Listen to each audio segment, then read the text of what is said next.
Sri Sai Satcharita, Chapter 42. Baba's passing away. Previous indication: averting death of Ramachandra Data Patil and Tatya Kote Patil.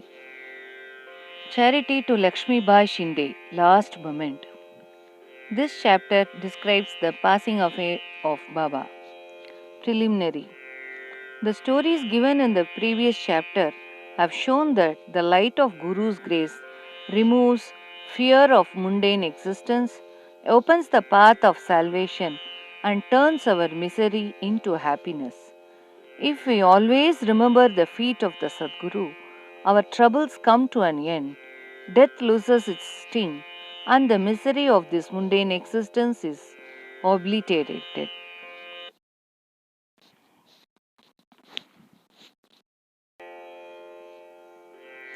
Therefore, those who care for their welfare should carefully listen to these stories of Sai Samarth, which will purify their minds. In the beginning, Hematpant dwells on Dr. Pandit's worship and is marking Baba's forehead with Tripunda, that is, three horizontal lines, but as this has been already described in chapter 11, it has been omitted here. Previous indication: the readers up till now heard the stories of Baba's life. Let them now hear attentively of Baba's passing away. Baba got a slight fever on 28 September 1918. The fever lasted for 2 or 3 days, but afterwards Baba gave up his food and thereby grew weaker and weaker. On the 17th day, that is Tuesday, the 15th October 1918, Baba left his mortal coil at about 2:30 p.m. White Professor G. Narke's letter dated 5th November 1918 to Dada Saheb Kaparde, published in Sai Leela magazine, page 78, first year. 2 years before this, that is in 1916, Baba gave an indication of his passing away. But nobody understood it then. It was as follows. On the Vijayadashmi, Dashara day, Baba all of a sudden got into wild rage in the evening when people were returning from Simol Langan, crossing the border or limits of the village. Taking off his head dress, kafni and langota, he tore them and threw them in the dhuni before him. On being fed this offering, the fire in the dhuni began to burn brighter, and Baba shone till still brighter. He stood there stark naked and with his burning red eyes shouted, "You fellows, now have a look and decide finally whether I am a Muslim or a Hindu."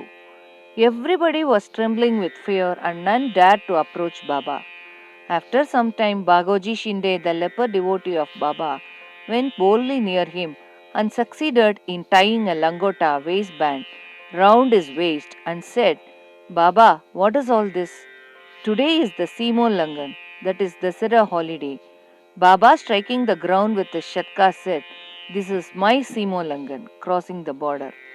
Baba did not cool down till 11 p.m., and the people doubted whether the Chavadi procession would ever take place that night. After an hour, Baba resumed his normal condition and, dressing himself as usual, attended the Chavadi procession as described before.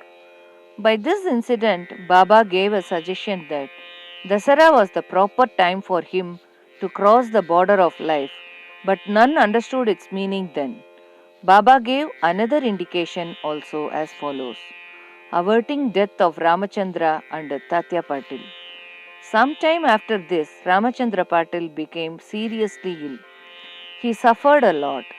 He tried all remedies, but finding no relief, despaired of his life and was waiting for the last moment. Then, one midnight, Baba suddenly stood near his bed.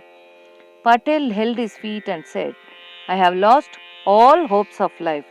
Please tell me definitely when I shall die." Merciful Baba said, "Don't be anxious. Your hundi, death warrant, has been withdrawn and you will soon recover. But I am afraid of Tatya Patil.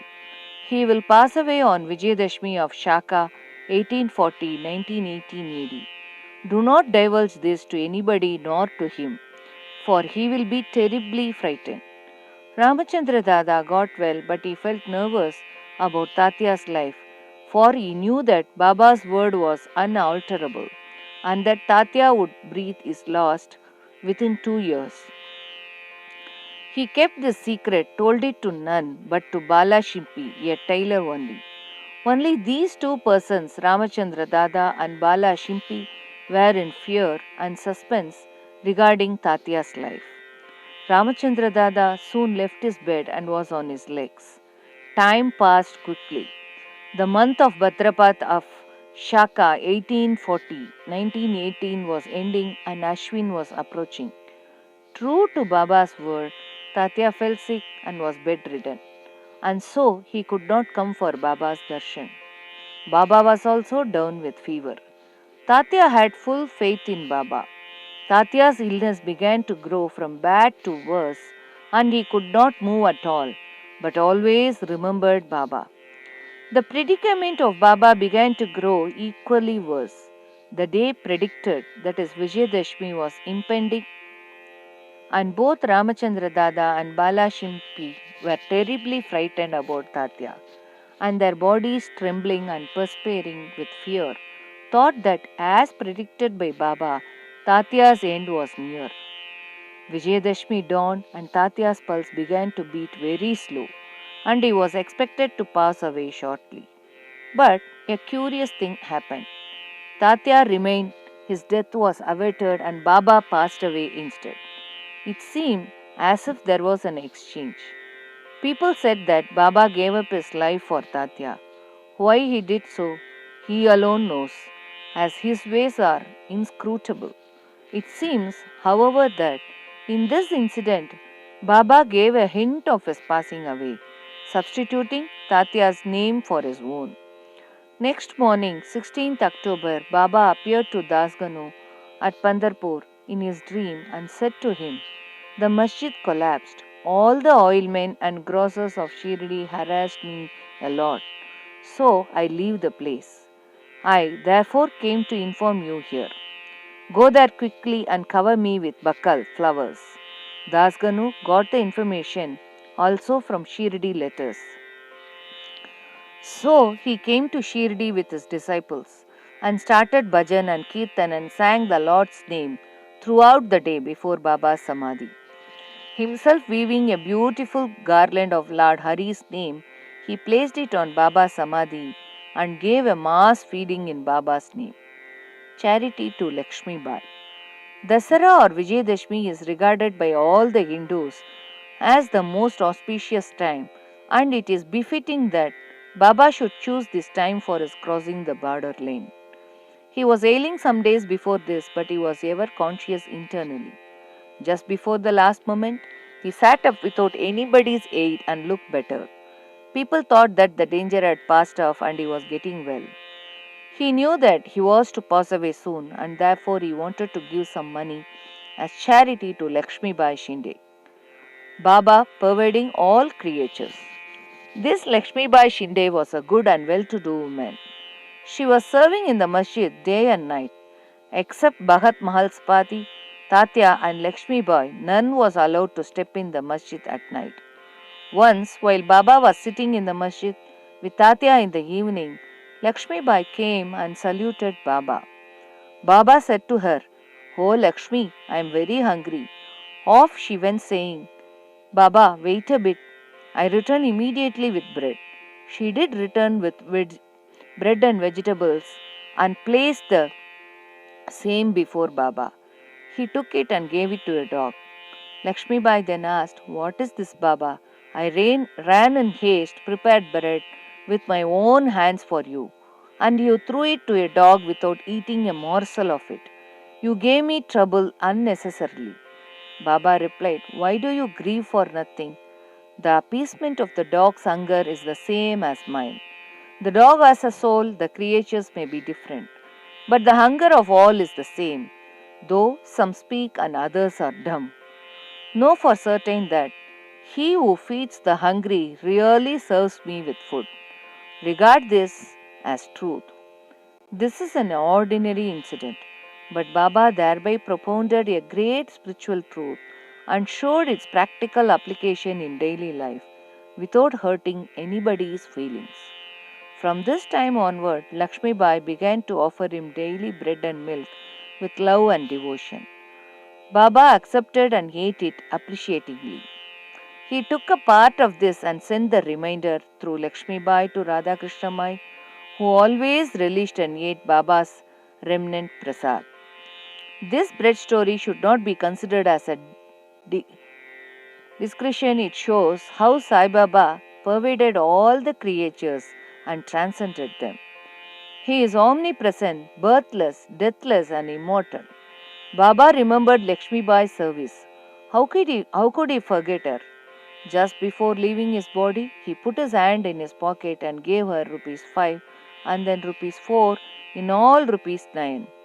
This figure 9 is indicative of the 9 types of devotion described in chapter 21, or it may be the dakshina offered at the time of Simolangan. Lakshmi Bai was a well to do woman, and so she was not in want of any money. Baba might have suggested to her and brought to her notice the 9 characteristics of a good disciple, mentioned in the 6th verse of chapter 10, Skanda 11 of the Bhagavad, wherein first 5 and then 4 characteristics are mentioned in the first and second couplets. Baba's this gift of 9 she will remember ever. Being so watchful and conscious, he ordered them all to clear off. Kaka Saheb Dikshit, Babu Saheb Bhuti, and others were in the masjid, anxiously waiting upon Baba, but he asked them to go to the Vada and return after meals. They could not leave Baba's presence, nor could they disobey him. So, with heavy hearts and heavy feet, they went to the Vada. They knew that Baba's condition was very serious.